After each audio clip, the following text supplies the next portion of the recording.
So then let's consider first of all, what is a mind in the grip of vicious circles? Well, one of the most obvious instances that we all know is the phenomenon of worry. The doctor tells you that you have to have an operation. And that has been set up so that automatically everybody worries about it. But since worrying takes away your appetite and your sleep, it's not good for you. But you can't stop worrying, and therefore you get additionally worried that you are worrying. And then, furthermore, because that is quite absurd and you're mad at yourself because you do it, you are worried because you worry because you worry.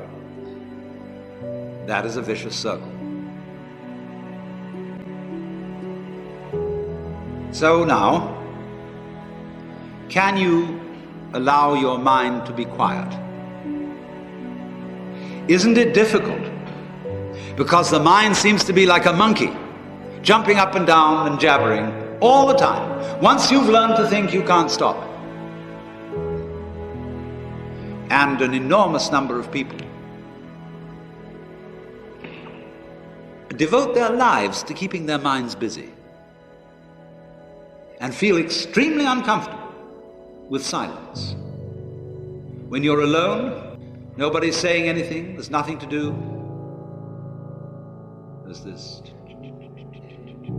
worry, this lack of distraction. I'm left alone with myself, and I want to get away from myself. I'm always wanting to get away from myself. That's why I go to the movies, that's why I read mystery stories, that's why I go after girls or anything that you do, or get drunk or whatever.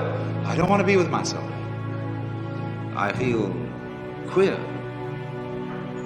So, well, why do you want to run away from yourself? What's so bad about it? Why do you want to forget this? Why do you want to become absorbed? Because you are addicted to thoughts. This is a drug, a real dangerous one. Compulsive thinking, going on and on and on and on and on all the time. It's a habit. So there's a difficulty about stopping that activity. And you really have to stop it if you want to be sane. Because if I talk all the time, I don't hear what anyone else has to say. Then I'll end up in the situation of having nothing to talk about but my own talking. Or so in exactly the same way, if I think all the time, I won't have anything to think about except thoughts.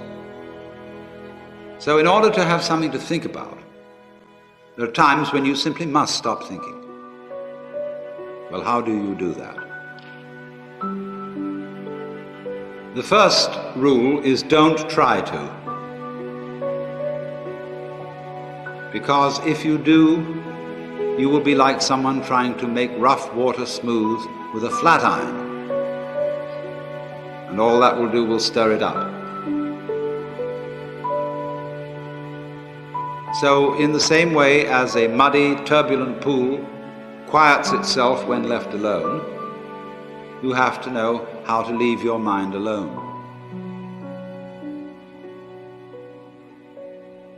It will quiet itself.